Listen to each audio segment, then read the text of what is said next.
in coming to my decision with this, I follow two books. One, the Bible, which is of course a covenant between God and people, tayo, and the Constitution, which is a covenant among the Filipino people and the government. No? Alam mo, both books talk about due process. Ang Panginoon, nung kinain ni Adam at Eve yung prohibited fruit, nagtanong muna siya, ba't kayo nagtatago? Hindi nag-accuse, nagtanong muna, pero alam na ng Diyos. So ang ibig lang sabihin ng due process, sabi ng desisyon ng Supreme Court, magtanong ka muna bago ka humusga. So Mr. President, I was thinking, what if naging masyadong emotional yung eleksyon ng huli? And one-third of members of Congress ay naging anti-administration at ang kinahaharap natin ngayon ay isang impeachment labang kay President Marcos at pag siya'y na-impeach, magiging presidente si Vice President Sara. I wonder if all of us in this room and out of this room will still have the same paninindigan. I hope I will. I'm not judging. I am just saying, Mr. President, what helps me is those two books, but also to put myself in the opposite side, to put myself in that position. What if, so I'm looking, I see my good friend, former Senate President Zubiri, shaking his head. So natanaw ko tuloy si Senator Kiko. What if Vice President Lenny and Senator Kiko won in 2022? And what if ang ini-impeach ngayon ay si Senator Kiko? I hope yung decision ko to support this decision would be the same. Tama po, dapat walang pagkakaiba. Wala saan pagkakaiba. So number 5, a reasonable period of time determined on the basis of complexity of charges must be given to all members of Congress. Kasi lumalabas po, yes, tama si Senator Soto, ibang mode yung 1/3. Pero lumalabas po mismo sa pleadings, mismo sa sinabi ng House of Representatives, wala pang 3 oras. Yung Wala ibinigay sa mahigit 200 na pumirma, samantalang ang complaint is a few hundred pages. Tama po ba? Mahaba pong pahina lahat ang sinabi sa akin, Mr. President, at hindi po nila nakayang basahin sapagkat wala nga silang kopya. Humihingi po sila ng kopya bago pumirma, ngunit wala pong ibinigay. Okay. Yun po yung sinabi sa akin ng mga ilan sa aking mga kasamahan doon. Yung number 6 po, Mr. President, madali kasi kailangan yung impeachable act is an act done while they were in their present office. So wala naman pong problema dyan. Meaning, kung may nagawa si Senator Cruz nung konsyal pa siya, pero ngayon Vice President na siya, hindi naman siya pwedeng impeach base sa ginawa niya nung konsyal siya. Tama po. So madali po yon. Number 7, at the very least to accord the opportunity to be heard under the requirement of due process in the procedure under Article 11, Section 3, Paragraph 4, after the draft articles of impeachment and required proof arrived at. Letter A, the House of Representatives should provide a copy of the draft articles and its accompanying evidence to the respondent and give her an opportunity to respond within a reasonable period. May problema po ba dito? Wala po. So, Mr. Senator, sa iyong paghimay ng desisyon, sa tingin mo ba imposible na ngayon mag-impeach ng isang impeachable officer? Hindi po, Mr. President. So, naging napakahirap ba mag-impeach ng isang officer? Hindi ko po alam kung bakit mahirap po sa kanila, Mr. President. Ang importante lang po, ilagay lang po sa tamang proseso. Napakasimple po kasi nung kanilang mga tuntunin, iniisip ko, sundin lang yung mga tuntunin. Ang problema po, isa man sa tuntunin, wala pong sinunod. Kaya po humirap ng humirap para sa kanila. So, Mr. President, I'm glad you mentioned tamang proseso. I think the way the Supreme Court said it in page 95 of the decision, there is a right way to do the right thing at the right time. The problem, Mr. President, is sinasabi po nung iba, may decision na sa former decisions, meron ng definition ng initiation, and many of us here were not mere spectators there. I mean, Senator Soto, I think, was in the impeachment court, di ba, of Senator Estrada, Senator Lauren too. Senator Kiko was still on the, we were together kay Senator Corona. Senator Cheese and I and Senator Miggs were in the House during the prayer one-third to the Senate articles of impeachment, di ba? So, hindi po tayo stranger sa mga pangyayaring ito.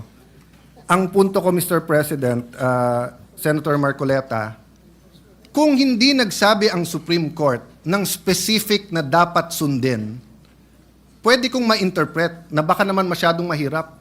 Baka naman kahit anong i-file kung gustong protektahan, hindi na siya ma-impeach. Paano na yung accountability?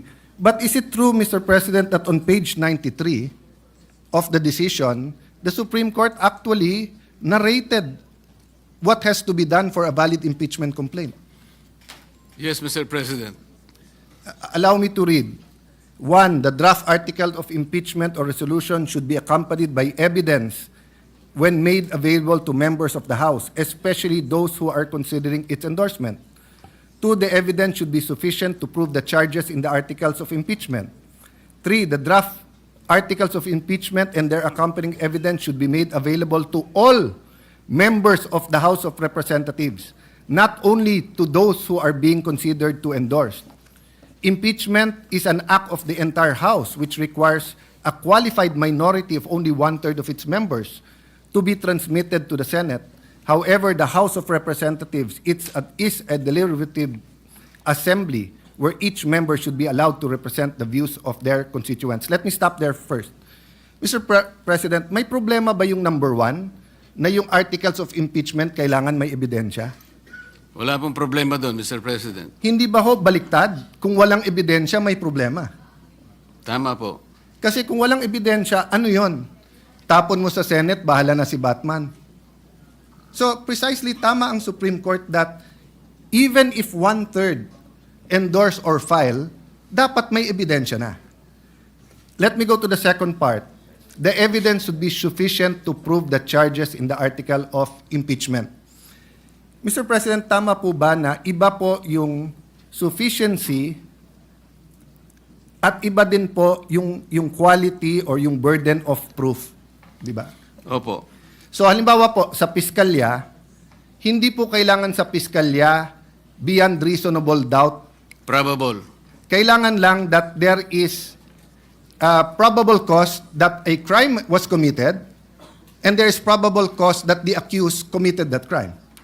Yes, Mr. President. So in the same manner, hindi sinasabi dito sa 2 na kailangan mo ipresenta sa mga congressman lahat ng testimony, lahat ng ebidensya. Ang kailangan lang, if you assume the evidence to be true, it will be enough to convict. Tama po. Because if not, then sayang lang ang oras natin sa Senate. Kung may articles of impeachment ka, walang ebidensya or may ebidensya pero yung ebidensya is not sufficient to prove the charges, either the Senate will be a kangaroo court and convict without evidence or we will be wasting our time. So wala rin problema sa number 2, Mr. President. Wala po, Mr. President. Number 3, ang sinasabi lang ng number 3, kahit na pumirma yung one-third, kailangan ipakita pa rin sa lahat ng Kongreso. Isa po sa hinanakit po yun nung bata ako dahil ako po'y payat nun at hindi katangkaran. Parati akong saling pusa sa basketball, baseball, volleyball, dahil hindi po ako ganong kagaling sa sports. Sa Congress ba, hindi ba tamang rule to? Na kahit wala ka sa majority, kahit wala ka sa qualified minority, kapag ka may impeachment, merely being elected as a representative of the district or of the party list, dapat ipakita man lang sa'yo yung articles of impeachment at saka yung ebidensya. Tama po kayo. Wala man lang po akong nakita sapagkat ako po hindi isinali sa pakakitaan ng... So naiintindihan niyo po kung paano maging saling Hindi ko nga pusa. po alam na meron na po pala. Hindi man lang kami binigyan eh. Kaya nung tinanong ko po yung aking mga kasama, kayo pala binigyan, bigyan nyo nga ako ng kopya para mabasa ko. Wala rin kami. Paano nyo pinirmahan? O hindi naman namin binasa nung pinirmahan na. Basta meron lang binigay ng mga signature pages. Doon lang kami pumirma. So Well, hindi nyo nabasa? Hindi. God and the world has a way of correcting itself because now I have the privilege of serving the people here, not as a salimpusa, and definitely, Your Honor, as chairman of the Senate Blue Ribbon Committee, is not a salimpusa here in the Senate. In fact, you are an esteemed neophyte with a very powerful committee. So, again, number 3 is just a simple walang salimpusa rule, which is very good. Number 4, respondent have the opportunity to be heard on the draft articles of impeachment. Hindi ko na po babasahin dahil mahaba, pero basically ang sabi ng Supreme Court dito, hindi naman kailangan pumunta doon ang Vice President. Pwedeng through pleadings. Meron po bang masama dito, Mr. President, na kapag may na-impeach, bigyan man lang siya ng kopya at pasagutin muna siya sa House bago siya pasagutin sa Senate? May masama po ba dito? Wala pong masama, Mr. President. Ang totoo nga po, sinasabi nga na dapat i-repair po lahat ng impeachment complaints kahit na yung pinirmahan ng 1/3 o higit pa, i-repair sa Committee on Justice. Yun po ang paraan siguro para magkaroon man lang ng pagkakataon ng Vice President, kahit na by pleadings lang, makasagot siya. Yeah. Pero hindi nga po ibinigay. Before I go to number 5, just because I like your answer, Mr. President, one thing that guides me, no? So I've in coming to my decision with this, I follow 2 books. One, the Bible, which is of course a covenant between God and people, tayo, and the Constitution, which is a covenant among the Filipino people and the government, no? Alam mo, both books talk about due process. Ang Panginoon, nung kinain ni Adam at Eve yung prohibited fruit, nagtanong muna siya, ba't kayo nagtatago? Hindi nag-accuse, nagtanong muna, pero alam na ng Diyos. So ang ibig lang sabihin ng due process, sabi ng desisyon ng Supreme Court, magtanong ka muna bago ka humusga.